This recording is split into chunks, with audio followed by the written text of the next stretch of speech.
Ассалаумағалейкум достар.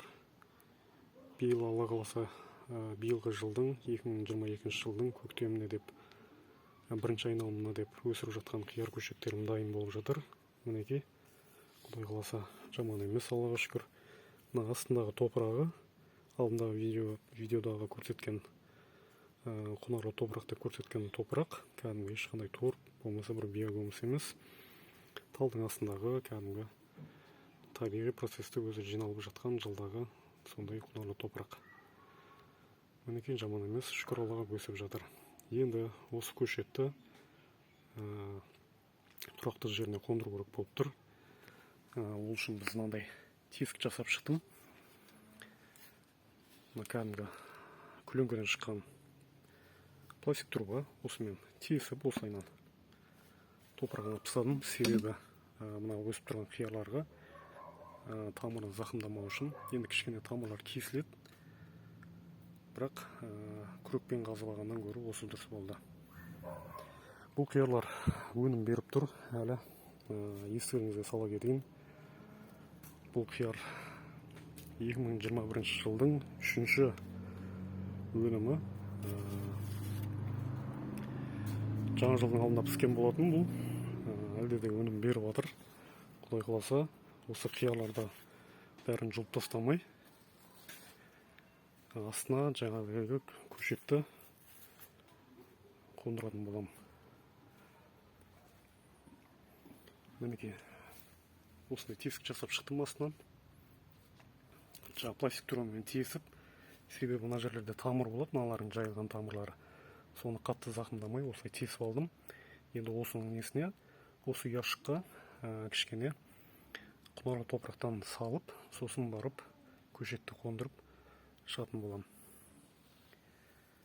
Енді бұндай әдісті қолданып жатқан себебім, жылыжайым шағын ғана, оның үстіне мына жерде қияр өнім беріп тұр.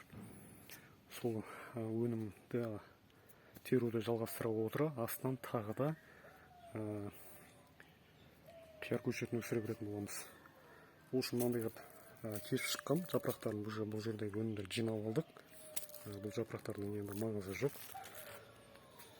Енді бірлі-жарым мынандайлар қалды. Енді жұлып алам бүгін, Құдай қаласа. Сол ешқандай қатты көлеңкелік қылмайды. Сол себепті астына қияр көшетін отырғызып, ары қарай өсіре беретін боламыз. Мінекей, жаңа айтқан құнарлы топырақ кәдімгі талдың астындағы жапырақтан, майда шырпылардан, күзде жапырағы түседі талдардың қурап, сол кезде шіріп, қыстай жауын шашынға, қарға шіріп, осындай құнарлы топыраққа айналып кетеді. Осыны електен өткізіп алдым. Осыны енді осы ұяшыққа осылай салып,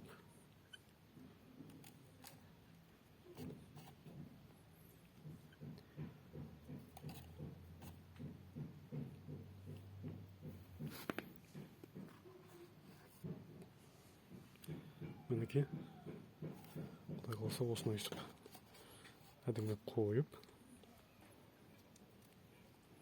жан-жағына топырақ салып, кішкене нығыздап. Енді айып етпеңіздер, бір қолыммен түсіру қиын болып тұр. Бір қолыммен жұмыс істеп, бір қолыммен соткамен видео түсіру сәл ыңғайсыздау болып отыр. Мінекей, осылай еп шығамыз. Әр тесікке көшет қондырып.